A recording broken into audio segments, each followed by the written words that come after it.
Hello mga palangga! Ito na naman ang inyong Mami Caridad from Negros at welcome sa aking mini vlog.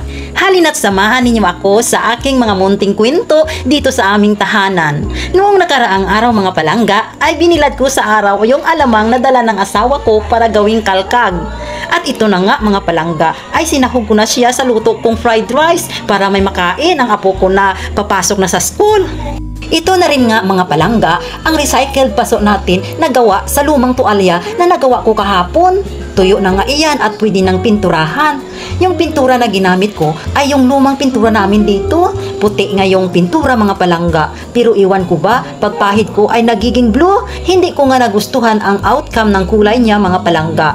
Mabuti na lang may tirang spray paint ang asawa ko at yun ang ginamit ko at parang red-orange nga ang kulay. Pagkatapos niyan mga palangga ay pinatuyo ko muna. Noong isang araw nga mga palangga ay gumawa ako ng hanging paso gamit ang lumang water bottle namin at ito ngayong naisipan kong itanim mga palangga. Hindi ko nga alam ang tawag sa halaman na ito pero madalas nakikita ko rin itong ginagawang hanging plant. O di ba mga palangga kung ano-ano na lang yung nire-recycle ko para lang may paso tayo? Kung gusto talaga mga palangga ay maraming paraan.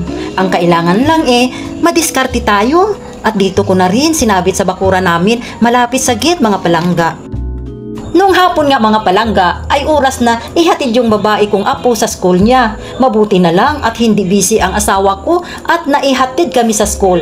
At ayan nga mga palangga, mukhang napaaga yata ang dating namin at gusto nang pumasok sa loob ang apo ko kahit hindi pa tapos yung naunang klase. Pagkatapos nga ng klase at pagbalik ko sa bahay mga palangga ay tuyo na yung pintura ng paso ko at excited na nga akong tamna ng bagong halaman.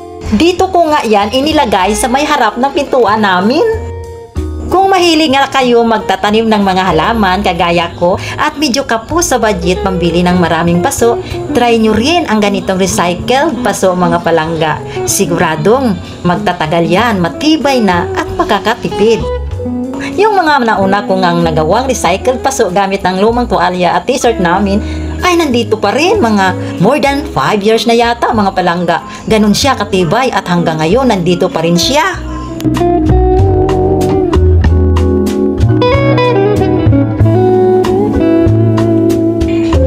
Hanggang dito na lang tayo mga palangga. Huwag kalimutan i-like at i-share ang ating video. Lagi nating tandaan mga palangga na ang pamilya ay biyaya ng Diyos anuman ang hamon ng buhay. Basta't may pananampalataya at matibay na pagmamahal sa pamilya, hindi tayo maliligaw ng landas. Sa susunod ulit mga palangga. At iyon lang, salamat!